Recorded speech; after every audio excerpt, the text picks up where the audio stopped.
شرائی صاحب، اب ہم آف دا ریکڈ بھی کے پی کے معاملات کے بارے میں بہت بات کرتے رہتے ہیں اور ہمیشہ میں آپ سے ایک ویوز ایکسچینج کرتی ہوں، and you are one of the balanced people thinking wise جو کہ کے پی کے اوپر بات کرتے ہیں.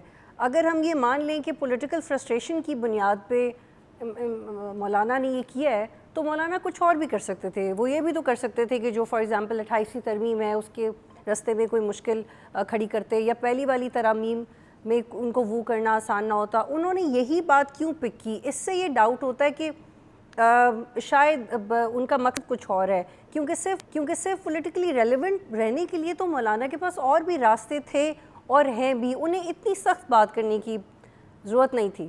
بہت بہت شکریہ بطول. دیکھیں میری رائے یہ ہے کہ پہلے تو اس بیان کے بعد مولانا صاحب کی جانب سے کوئی دوبارہ کوئی اسٹیٹمنٹ نہیں آئی، کوئی جسٹیفیکیشن نہیں آئی. میں تو یہ سمجھتا ہوں کہ اگر اس بات کی باقاعدہ کوئی تشریح کرے گا تو وہ مولانا صاحب کو خود کرنی ہوگی، اور اب ہمیں انتظار کرنا ہے کہ وہ کیا چاہتے ہیں، وہ کیا کہنا چاہتے ہیں اور انہوں نے کیا وہ ریپینٹنٹ ہیں. بے شک ہم نے یہی دیکھا کہ مولانا ہمیشہ اسٹیبلشمنٹ کے ساتھ رہے ہیں. 15-20 سال تک وہ کشمیر کمیٹی کے چیئرمین رہے، وہ شرف صاحب کی گورنمنٹ میں رہے، وہ میاں نواز شریف صاحب بھی جب تمام پارٹیاں جو ہے نا وہ ایک پیج پہ کی ہوتی کرتے رہے. صوبے کے اندر انہوں نے مفتی محمود صاحب کے بعد دوبارہ جب ان کی پارٹی کو ایم ایم اے کی حکومت ملی، انہوں نے صوبے میں حکومت بھی کی پورے 4 سال تک، اس سے زیادہ. بلکہ اس کے علاوہ اس دفعہ بھی دیکھیں، اگر آپ کسی پارٹی نے ٹف ٹائم دیا ہے خیبر پختونخوا کے اندر، تو وہ جمعیت علماء اسلام نے پی ٹی آئی کو اور باقی جو جماعتوں کے لوگ جیتے ہیں انہیں کو بھی ٹف ٹائم دیا. پیپلز پارٹی کو بھی دیا، اے این پی کو دیا. لیکن کوئی چھوٹی جماعت نہیں ہے، اس بات کو ایک ریئلٹی میں ماننا چاہیے. کے پی کے اندر اس کا بڑا رول ہے، ایک ریلیجس کلاؤڈ کی. لیکن میں یہ سمجھتا ہوں کہ آپ مذہب کو یا تو آپ سمجھتے ہیں کہ نہ ملک کے اندر سیاست کریں، آپ سیاسی جماعت رہیں، یا پھر آپ مذہبی جماعت ہیں تو آپ پھر مذہبی لائن کے اوپر چلیں. آپ کا کام ملک کے اندر مذہبی معاملات اور ان کے رجسٹریشن کا معاملہ ہونا چاہیے. پھر یہ تو نہیں ہونا چاہیے کہ آپ حکومت کو پریشرائز کریں تو مدارس.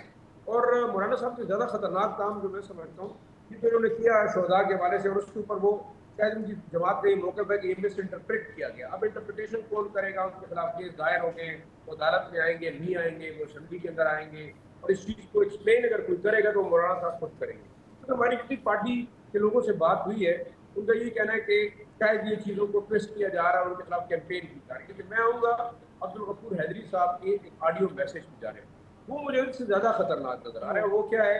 انہوں نے تمام کے پی، گلگت بلتستان، کشمیر، پنجاب، سندھ کے ورکرز کو کہا، بلوچستان کے، کہ آپ جی ایچ کیو کے سامنے جمع ہو جائیں، ہم دھرنا دینا چاہ رہے ہیں. اب دیکھیں وہ ایک چیز الگ تھی، وہ اس کے اوپر مان نہیں رہے کہ ہم نے کیا یا نہیں کیا.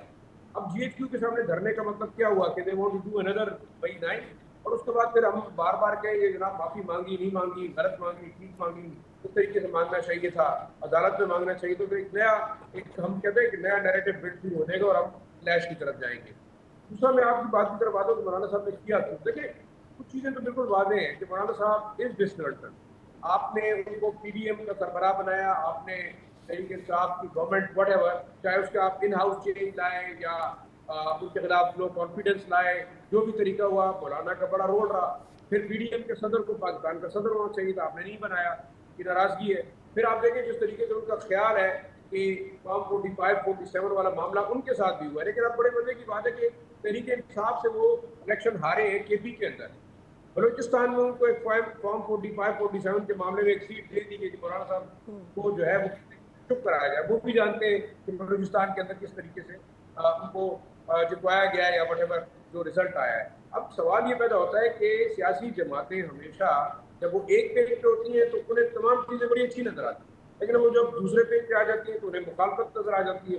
لیکن میں یہ سمجھتا ہوں کہ شہداء کے حوالے سے واقعی بیان دینا میرے خیال سے کہ ساری قوم اور ان شہداء کے ساتھ جاتی ہے. اب اگر واقعی اچھا شاہ صاحب یہ بتائیے گا، کیونکہ اس میں بہت سی اوپینینز دیکھی تھی حماد صاحب، میں آپ کی طرف بھی پوائنٹ لے کے آؤں گی. How do you differentiate between the intensity, جیسے بھی پی ایم ایل این کی مثال دے رہے تھے، پیپلز پارٹی کی مثال دے رہے تھے. مجھے پرسنلی لگتا ہے کیونکہ پچھلے 10-12 سال کے تو ایسے بہت سارے بیانات ہیں میری میموری میں، اور اس سے پہلے میں نے اسکپ ضرور کیے ہوں گے، but the intensity of this one seems to be crucial for me. مجھے لگتا ہے کہ یہ والی بات شاید نہ اس کی معافی دی جائے گی، کیونکہ یہ اب پاکستان متحمل نہیں ہو سکتا اس طرح کے بیانات کا فار اینی ریزن. شاہ صاحب فار اینی ریزن اس پہ ہمارے ڈس ایگریمنٹس ہو سکتے ہیں کہ میں کیا سوچوں اس بارے میں، لیکن ہمیں ضرورت نہیں ہے اس طرح کی فرکشن میں پڑنے کی. 9 مئی کے بعد پولیٹیکل سپیس ویسے ہی کم ہے بہت ساری وجوہات کی وجہ سے. مولانا کو کیوں لگے گا کہ وہ ایسی بات کریں گے تو ان کو پولیٹیکل سپیس مل جائے گی؟ دیکھیے مولانا صاحب بڑے ایک سیسنڈ اور زیرک سیاستدان ہیں. انہوں نے اگر یہ بات واقعی کی ہے تو اب میں تو یہ کہہ رہا ہوں کہ ان سے ایک ایکسپلینیشن آنی چاہیے، چاہے وہ اسمبلی میں خطاب کے دوران کرتے ہیں یا وہ پریس کانفرنس کر کے جو ہے بتانا چاہیں گے، کیونکہ ان کے علاوہ کوئی اس چیز کو ایکسپلین نہیں کر سکتا. پہلی بات، اگر ہاں انہوں نے یہ بات واقعی اس پہ اسٹینڈ لیتے ہیں کہ ہاں جی میں نے کہا ہے، لیکن میں مشکل ہے کہ سمجھتا ہوں کہ اس قسم کی کوئی اسٹیٹمنٹ کرنی تو میں اسلام کی جانب سے آئے گی. سوال ابھی پیدا ہوتا ہے کہ واٹ کین دا لا سے. اب آپ نے کیسز رجسٹر کر دیے، ظاہری بات ہے عدالت سے معاملہ آئے گا، اچھا ہے برا ہے، عدالت کے اندر چیز دودھ کا دودھ پانی کا پانی ہوگا. کیا مولانا آن بہت بتائیں گے کہ ان کا مطلب یہ نہیں تھا، ان کا مطلب یہ تھا، پھر عدالت کیا فیصلہ کرتی ہے، دیٹ از ویری امپورٹنٹ. لیکن ایک چیز میں سمجھتا ہوں کہ کم از کم سیاستدان جو ہمیشہ سے ٹھیک ہے شاہ صاحب آپ نے سنا، اب حماد صاحب کہہ رہے ہیں کہ یہ تو پوائنٹ آف نو ریٹرن کی طرف معاملات آ رہے ہیں، جیسے لوگ ان کی فیور میں شامل ہو رہے ہیں کے پی کی جماعتیں. تو یہ اب کیا ہوگا؟ گورنمنٹ بھی اگر سیریس نہیں لے رہی ہے اور جس طرح کا رد عمل دے رہی ہے وہ بھی اس میں بھی وزن نہیں ہے، تو پھر کیا ہونا چاہیے؟ دیکھیں میرا خیال یہ ہے کہ جس طریقے سے بلوچستان اور خیبر پختونخوا کے حالات ہیں، آپ دیکھیں صدرن اور ناردرن ڈسٹرکٹ کے اندر ایک انارکی لائک سچویشن ہے.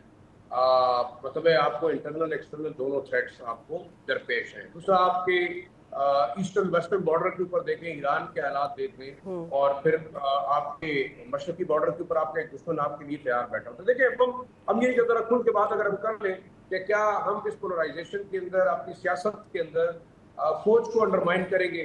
ان کے اختلافات ہوں گے. مولانا صاحب کو شاید ہمیشہ سے ہر سیاسی جماعت کو یہ گرا رہتا ہے کہ اسٹیبلشمنٹ کا رول رہا ہے. تو مجھے سیاسی جماعتیں یہ جواب دیں کہ اسٹیبلشمنٹ کے رول کے بغیر کئی دنیا کے اندر بھی کوئی سیاست ہوتی ہے، کوئی حکومتیں بنتی ہیں؟ میرے خیال میں نہیں ہوتا. اسٹیبلشمنٹ ہمارے ایک نظام کا حصہ ہے، فوج ہمارے نظام کا حصہ ہے.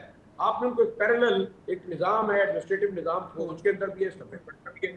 مولانا صاحب ہمیشہ اگر آپ اپوزیشن میں دیکھیں، مولانا صاحب ہیں، ایمن ولی ہیں، ایون میاں نواز شریف صاحب ہیں یا تحریک انصاف ہیں، جب یہ حکومت میں رہے ہیں تو کیا اسٹیبلشمنٹ کے خلاف کبھی بات کی ہے؟